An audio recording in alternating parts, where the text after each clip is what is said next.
बिना गुरु संगीत सीखना सही या गलत?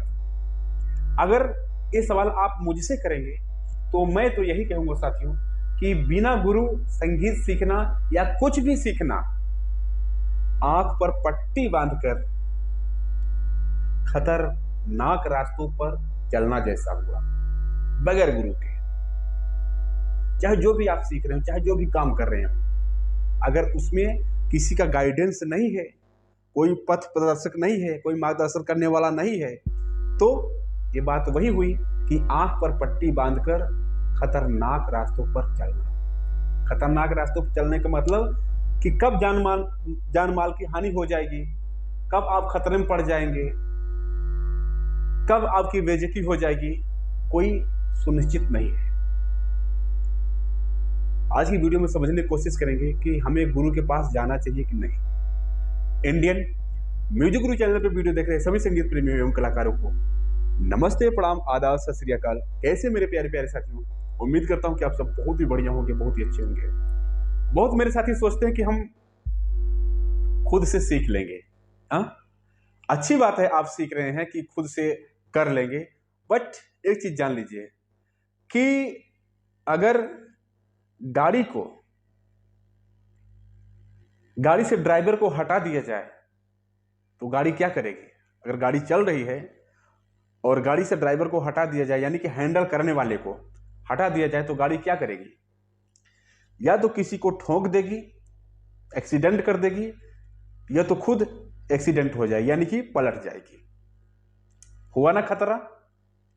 क्योंकि वो बगैर किसी के देख रेख में जा रही है गाड़ी, फिर उसे कोई संभालने वाला नहीं है, इसलिए खतरनाक चीज है वो। साथियों, एक छोटी सी कहानी आपको सुनाने की कोशिश करता हूं कि एक बच्चा था, संगीत प्रेमी, बहुत संगीत सीखने की शौक थी। संगीत सीखने की बहुत शौक थी, बट उसके मन में एक विपरीत विचार ये था कि वो सोचता था कि मैं खुद से सीखूंगा, मैं खुद से सीख कर दिखाऊंगा। और उसने क्या किया कि तकरीबन 2 साल खूब मेहनत किया, और मेहनत करने के बाद उसे खुद लगने लगा कि मैं अच्छा नहीं गा पा रहा हूं, मैं अच्छा नहीं बजा पा रहा हूं। तो वो क्या किया कि अपने दोस्तों से सलाह लेने लगा कि बताओ यार, मैं अच्छा बजा रहा हूं, अच्छा गा रहा हूं कि नहीं। उसके दोस्तों ने सुना, उसे बजवाया उससे और गवा कर सुना। उन्होंने कहा नहीं, आप अच्छा नहीं कर रहे हैं, आप किसी गुरुजी को देखिए। तो वो साथियों गुरुजी के पास गया। गुरुदेव, हम संगीत सीखना चाह रहे हैं, खुद से प्रयास किए 2 साल तक, लेकिन उसमें कोई प्रगति नहीं हुई, कोई भी डेवलपमेंट नहीं हुआ हमारे संगीत में। कृपया आप आशीर्वाद दें और हमें सिखाने की कृपा करें। गुरुजी बोले, ठीक है बेटा, आप जो भी आप सीखे हो उसे जरा सुनाओ, तो बजा कर दिखाओ और गा कर सुनाओ। बच्चा बजा कर दिखाया और गा कर भी दिखाया। गुरुजी के कहें, ठीक है, कोई बात नहीं, हम सिखाएंगे आपको, बट जो वार्षिक फीस होगी, जो हमें गुरुदक्षिणा देंगे आप, वो 1 साल की 40,000 रुपए होगी। बच्चा पैरों पड़ गया, अरे गुरुदेव, मैं बहुत गरीब है महाराज, बहुत गरीब है, हम इतना नहीं दे पाएंगे। खुद से कमाते हैं और खुद से ही अपना भोजन चलाते हैं, घर का भी संभालते हैं, तो इतना नहीं हो पाएगा गुरुजी। मैं साल का बहुत करूंगा तो आपको 20,000 दे सकता हूं। गुरुदेव हंसने लगे, गुरुजी हंसने लगे, कहें, बेटा, वास्तव में मेरी फीस तो सिर्फ 20,000 है, बट तूने जो गलत रियाज कर लिया है, जो तूने गलत प्रैक्टिस कर ली है, इस चीज को हटाने के लिए मुझे मजबूरन 20,000 रुपए और लेने पड़ने हैं तुझसे। समझिएगा बात को साथियों, कि अगर आपने गलत रियाज कर लिया खुद से, तो इसका बहुत बड़ा साइड इफेक्ट है। छोड़ दीजिए सारी बातों को, कहानी को मारियो गोली, मैं अपनी बात बताता हूं। चाहे जो कसम दे दीजिए, चाहे मेरा विश्वास करिए, ऐसे ही मैं अपनी बात बताता हूं कि मेरा जहां घर है वहां से संगीत क्लास बहुत दूर पड़ता था, और जब मैं सीखने की कोशिश कर रहा था उस टाइम, मतलब मेरे बचपन में, ऑनलाइन क्लास की सुविधा नहीं होती थी, या होती रही भी होगी तो वहां तक मेरी पकड़ नहीं थी। तो क्या हुआ, मैं संगीत सीखने की कोशिश किया, कुछ दिन क्लास गया, बट थोड़ा सा परिस्थिति जो थी विषम थी, मतलब मेरे अकॉर्डिंग नहीं लग रहा था वो चीज़, तो मैं क्लास नहीं कर पाया। खुद से रियाज पर भरोसा कर रहा था कि मैं खुद करूँगा, कर लूँगा। तो साथियों हुआ ये कि मैं रियाज करते करते बहुत सारा गलत रियाज कर लिया, बहुत सारा गलत रियाज कर लिया, और मेरे अंदर प्रोग्रेस नहीं दिखा। वो जो मैं बच्चे वाली बात बता रहा हूँ ना, सेम उससे मिलती जुलती मेरी भी स्टोरी है। फिर मैं गया क्लास में गुरुजी से सीखने के लिए। गुरुजी ने मुझे देखा, यकीन मानिए साथियों, कम से कम 2 साल मुझे लगे हैं जो गलत मैं रियाज कर लिया था उसको हटाने में। आज भी मेरे यहाँ बहुत सारे बच्चे ऑनलाइन क्लास करते हैं, और मैं देखता हूं कि जो बच्चे खुद से रियाज किए हैं, उल्टा सीधा कर लिए हैं बजायकी में और गायकी में, जब उन्हें मैं बजवाता हूं या गवाता हूं, एकदम से गड़बड़ करते हैं, एकदम से। चूंकि उन्होंने अपने मन से किया है ना, उन्हें सुर की नॉलेज है नहीं, वो समझते हैं कि ऐसे सुर लगा हुआ है, इस तरीके से ऐसे ऐसे सुर गया है बजाने में और गाने में भी, तो उस तरीके से वो रियाज कर लिए हैं, उनके दिमाग में वही बैठ गया है। तो जो ओरिजिनल है उसे मैं बताने की कोशिश करता हूं तो ओरिजिनल नहीं आता, वो गलत वाला वो गाते हैं। क्यों गाते हैं? क्योंकि उन्होंने रियाज कर लिया है, और जो आप रियाज करते हैं वो आपके मस्तिष्क में बैठ जाता है। आखिर हम जो रियाज ऐसे करते हैं, जो ओरिजिनल अच्छा से रियाज करते हैं, वो भी हम किस लिए रियाज करते हैं? कि हमारे दिमाग में बैठे। तो चाहे गलत रियाज हो चाहे सही रियाज हो, वो दिमाग में जाकर बैठ ही जाता है।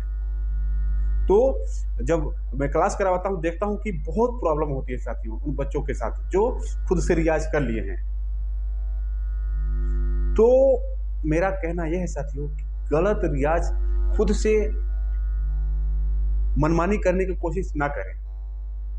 आपके पास बजट नहीं है, कम बजट का गुरु देखिए, कम बजट का हारमोनियम लीजिए, ऑफलाइन ऑनलाइन जैसा भी हो सके वैसा क्लास करिए, बट किसी के देख रेख में करिए। मान रहे हैं कि आप YouTube से सीख रहे हैं, अच्छी बात है, आपकी मजबूरी भी हो सकती है ऐसा करना, बट ये चीज़ आप जाने कि आप ऑनलाइन YouTube से सीख तो रहे हैं, बट जो गुरुजन हैं वो क्या डालते हैं? कभी कुछ डालेंगे, कभी कुछ डालेंगे, कभी कुछ डालेंगे। वो आपको क्या चाहिए, आपका क्या सीक्वेंस है, आपको पहले क्या चाहिए, फिर क्या चाहिए, फिर क्या चाहिए, उनको नहीं मालूम है। वो गुरुजी अपने हिसाब से डालते हैं। तो आप कहाँ सीख पाएंगे? कभी ये वीडियो देख रहे हैं आप, कभी उनका वीडियो देख रहे हैं, कहीं फलाना का, कभी ढिमका का देख रहे हैं, अलग अलग वीडियो देख रहे हैं, अलग अलग लोगों का वीडियो देख रहे हैं, और अलग अलग वीडियो भी देख रहे हैं। जो एक सही सही स्टेप होता है, रास्ता होता है, सीढ़ी होती है कि हमें पहले इस सीढ़ी पर जाना चाहिए, फिर इस पर जाना चाहिए, फिर इस पर जाना चाहिए, फिर इस पर जाना चाहिए, फिर हम चढ़ पाएंगे, वो तो हो ही नहीं रहा है। कभी आप ऊपर वाली सीढ़ी पहुंच गए, कभी यहां पहुंच गए, कभी यहां पहुंच गए, आपको पता ही नहीं है कि कैसे कैसे जाकर ऊपर पहुंचा जाता है। भटक गए हैं आप। और देखें, एक बार साथियों, अगर कोई भी आप काम कर रहे हो, उस काम में आपका दिल बहुत लगा हुआ है, बहुत अच्छे से कर रहे हो, बट सफलता नहीं मिली, अगर रिस्पॉन्स अच्छा हुआ, रिजल्ट रिजल्ट बुरा आ गया, तो क्या होगा? आपका जो जोश है, जो एनर्जी है, जो हौसला है, आपका टूट जाएगा।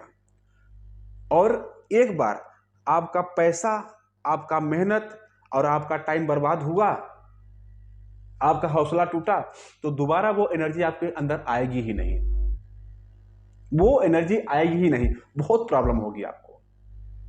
तो इसलिए मेरा कहना साथियों कि किसी गुरुजी के माध्यम से सीखें। कुछ नहीं सिखाएंगे, कुछ भी नहीं सिखाएंगे, बट आप जो सीख रहे हैं कम से कम वो तो सही सीख पाएंगे आप, वो तो गलत नहीं करेंगे।